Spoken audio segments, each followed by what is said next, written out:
tukazabana uko twabyiyemeje kandi dukurikije uko amategeko ya Repubulika y'u Rwanda abiteganya. Twabonye amafoto yawe ari gucicikana ku mbuga nkoranyambaga, usa nkaho uri kurahira n'umukobwa wari ukuri iruhande. Se biriya ni ibiki ko abantu benshi babifashe nka komedi? Abantu benshi nyine babifashe nka komedi, ngira ngo ninapfa bazagira ngo ntabwo nagiye ariko nyine ni icyemezo nafashe cya kigabo, nyine ubu ngubu ninjiye mu mubare w'abashaka. Ubu ari amafoto twabonye wari urimo urasezerana mu mategeko? Yego. None se ko wasezeranye ni ibintu bisa nkaho byatunguranye, nta butumire twigeze tubona, nta save the date, kuko nibyo byateye muri iyi minsi umuntu ajya gukora ubukwe tugatangira tukabona ama save the date tukabona ibintu birashyushye, ariko ibyawe ntabwo byigeze bimenyekana kandi uri n'umusitari. Wabikoreye ni ukubera iki? Nabikoze mbishaka, ni ibintu nakoze ngendereye kugira ngo bibanga. Hari n'ibindi byagiye biba ariko ntimubimenye kubera ko buriya kugira ngo ikintu kimenyekane nuko nyiracyo yagishyize hanze. Ubwo rero iyo nta kishyiriye hanze nta handi hantu wagikura, niyo mpamvu nategereje uyu munsi kugira ngo ugere bitungurane, kubera ko ari njyewe wari wabishatse ko byagenda gutyo kugira ngo bitamenyekana mbere y'igihe. Ugiye nkunda gushyira ikintu ahagaragara cyarangiye, cyane ko ntakunda n'ibintu biri common. Ntabwo rwose abantu bategereje ngo bari kuzambona ntera ivi ngo bazabone save the date rwose basubizamerwe mu isaba. Njyewe ntabwo nzakora n'ibyo abandi bakora. Niba atari ibanga se ari amafoto ni ayaryari mwasezeranye ku wuhe munsi, ni iyihe tariki? Tariki 18 z'ukwezi kwa 10 saa 9 zuzuye. Ubwo ni ku munsi w'ejo. Mwasezeraniye mu wuhe murenge? Murenge wa Nibonye. Uriya mukobwa twabonye guhagaze iruhande, ubwo bivuze yuko ni nawe mwasezeranye, yitwa nde niba atari ibanga? Yitwa Mutoni Jackie. Mutoni Jackie. Mwaba mumaranye igihe kingana iki mukundana? Imyaka 3 hafi n'igice. Imyaka 3 hafi n'igice. Ubu ngubu mwiyemeje kubana akaramata nk'umugore n'umugabo? Cyane rwose.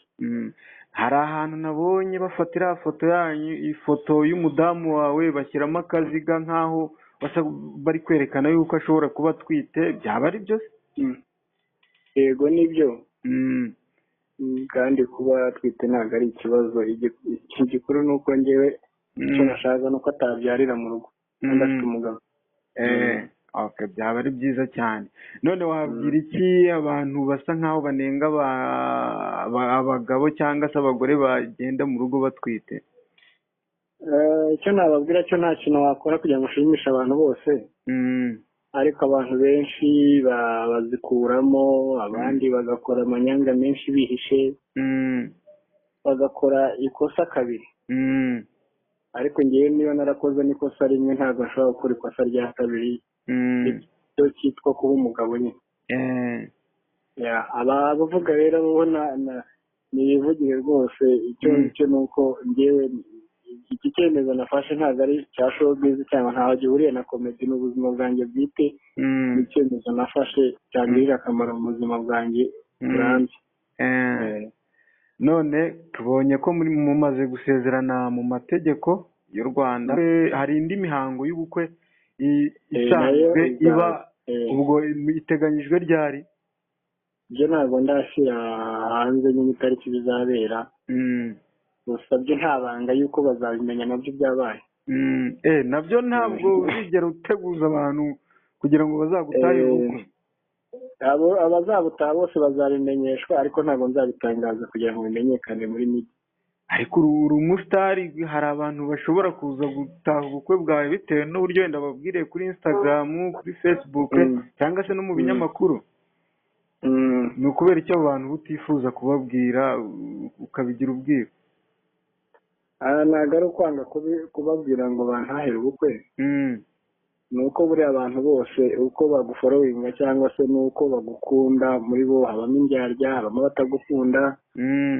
Buriya rero abagukunda rimwe na rimwe urabamenya ukababwira, abandi hari n'abagenza no kumenya ibyawe ngo bakuvuge. Rero ntabwo watumira buri muntu wese. ariko ab'ingenzi cyangwa se bombi inshuti zanjye nzabatumira. Ndumva ari byiza cyane. None twari tukuzi muri filime, niho tukumenyereye, hari amarore amwe wakinaga uri umusore ukayakina nyine nk'umuntu w'umusore. Ubu ngubu filime za komedi urazikomeza cyangwa se hari ibintu bimwe ugiye guhagarikamo? Byose nk'uko nabikoraga bizakomeza.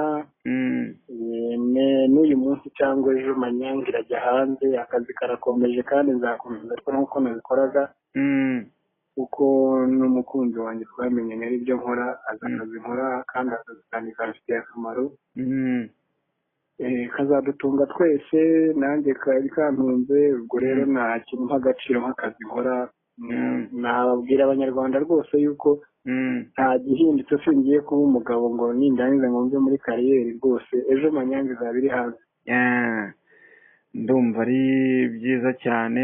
None watwibutsa gatoya nko muri filime abantu bagiye bakumenyamo, kugira ngo wenda n'ubumvishe bwa mbere wenda iyi interview tugiranye ahita avuga ati Kibonke wa undi nabonye muri iyi filime yakoze ubukwe koko nibyo?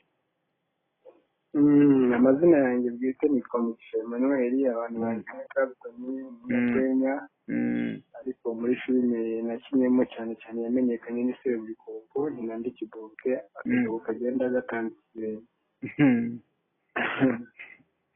Niyo filime wamenyekanyemo cyane? Nkaba nzi n'umuhanzi uririmba, naririmbye Fata Telefone, ndirimba Ihangane, ndirimba Abanyagasani, ni uwo nguwo. Ndumva Kibonke bamumenye. Ubwo niyo wenda nta kindi watubwira, twakwifuriza imyiteguro myiza yo gukomeza gutegura ubukwe bwawe. Nta kindi narenza uretse gushimira abantu bose banyifurije urugo rwiza, n'abampaye congrats bose ndabashimiye cyane. Urakoze cyane. Aho bitashimishije rwose ntabwo navutse kugira ngo mbashimishe, bihangane, ariko ibyiza biri imbere. Sawa, ngaho ugira umunsi mwiza, udusuhurize n'umudamu mubwire uti komera cyane, ni karibu. Murakoze cyane. Sawa sawa Kibo. Sawa.